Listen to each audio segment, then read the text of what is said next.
In the heart of Strasbourg, a city known for its majestic cathedral and charming half-timbered houses, a peculiar fever began to spread in the summer of 1518. It wasn't the kind that left you bedridden or coughing.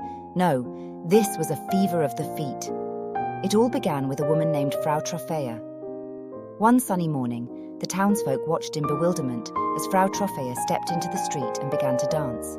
There was no music, no festive occasion, and certainly no reason for her spontaneous jig. Yet there she was, twirling and hopping with wild abandon. Days passed, and Frau Troffer showed no signs of stopping. Her shoes wore thin, and her energy seemed to wane, but her feet had a mind of their own. And then, the most astonishing thing happened. Others joined her. One by one, men, women, and even children felt an irresistible urge to dance. Within a week, the streets of Strasbourg were filled with over 30 fervent dancers. Rumours began to swirl. Was it a curse, a new kind of sickness, or perhaps, as some whispered, a case of demonic possession? The city's council, baffled and concerned, consulted physicians and scholars. The diagnosis? Hot blood. The solution? More dancing. A stage was erected, and musicians were hired to play lively tunes, hoping to help the dancers jig away their malady. But the plan backfired. The music only attracted more dancers. By August, the number had swelled to 400. The once joyous spectacle now took a dark turn. Dancers collapsed from exhaustion, some even dying from heart attacks and strokes. The city was in the grip of a dancing plague, and no one knew how to stop it.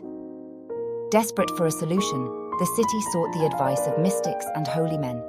They believed the dancers were victims of a wrathful saint, Saint Vitus, who was punishing them for their sins. The only remedy was to seek the saint's forgiveness.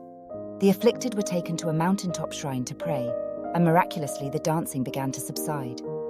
As autumn leaves began to fall, the dancing plague of 1518 came to an end, leaving behind a trail of exhausted survivors and a city scarred by the bizarre event. To this day, the cause remains a mystery. Was it a case of mass hysteria, a biological anomaly, or perhaps a touch of the supernatural? Whatever it was, the dancing plague of 1518 serves as a haunting reminder of the inexplicable phenomena that history sometimes throws our way. And if you ever find yourself in Strasbourg, listen closely. You might just hear the faint echoes of a bygone jig, a dance that once held a city in its spellbinding grip.